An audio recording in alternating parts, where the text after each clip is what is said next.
Episode 71, the 4 pillars every radio station needs for ethical AI.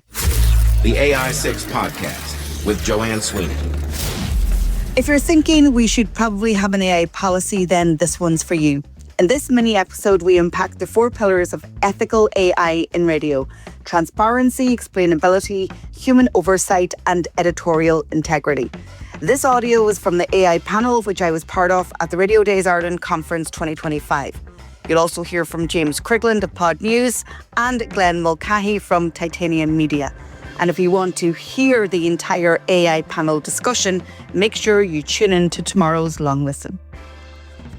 So everyone in each department in every station should develop a use case. So a use case is, what is a repetitive, menial, boring admin job that potentially AI could do for me, and I have human oversight. So the key is always the human in the loop, and developing those use cases, and then being able to explain how you used it, why you used it, the purpose, and then the impact and the output.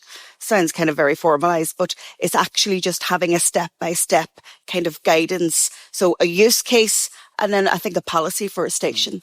Why we use AI, how we use it, what tools we use. Do we use paid tools? Because if you use paid tools, you can lock down the models using your information to train themselves. And that's where people are really worried about copyright and proprietary and confidential information. So it's policy and use cases and test and learn. I think radio should be at test and learn, and then look to see where the guidance under the EU AI Act from Commissioner Mann is coming. Yeah, and Glenn, this is a really important point around cybersecurity as well, and why it's so important for stations to have a stance on it is that prevents staff from going on a solo run and uploading very sensitive information into one of these platforms, getting it summarised. Yes, it's serving your purpose, but it's also potentially a big data protection breach.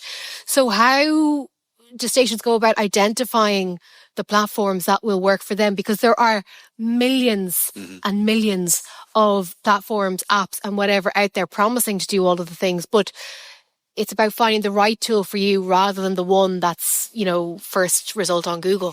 Yeah, I mean, that's probably the single greatest challenge, that if you're a small local station, resources are already stretched. So having someone dedicated to do that research and policy development is probably impossible, or certainly a very, very high expectation. But this is where communities like the Learning Ways community, the Radio Days community potentially can actually collaborate and also learn from best practices of other stations in Europe. If you look to Radio Days Europe, there's a huge community of people in this development cycle as well. So you don't need to do it on your own. I think it's a case of just putting some structure around that. But I would say a policy, to echo what Joanne said, is probably the absolute priority, because particularly, like, I'm teaching people anywhere from the ages of 21 in university to mid-50s. All the 20-year-olds are all over it. Like in UCD where I teach, there was a directive to say you're not allowed to use AI under any circumstances. And I asked in the class, so you got the directive, you're not going to do it, right? Deafening silence. Okay, explain. It's like, well, they didn't mention humanizers. And it's like, in case you don't know what a humanizer is, you generate an AI script, you get all your buzzwords, you put that into a humanizer, and it makes intentional mistakes so it can't be detected as AI-generated content. These are 20-somethings who've already gamed the policy of the university before the end of the year. And that's the problem. Like, there's so much out there that if you don't have a strict policy that says you do this, you get fired, people will experiment. And as we saw with the Irish Times, and I'm sorry if there's anyone from the Irish Times here, you'll end up putting an editorial piece out that's AI generated, get called out publicly, and irreparably damage your brand. That was featured all over the world as a story. Yeah. So don't let that be your story. A bit of research and policy right now is really priority. So there is a level of questioning around how organisations are using AI. But back to radio, you guys are the arbiters of truth, the 4th pillar. The AI 6 podcast with Joanne Sweeney.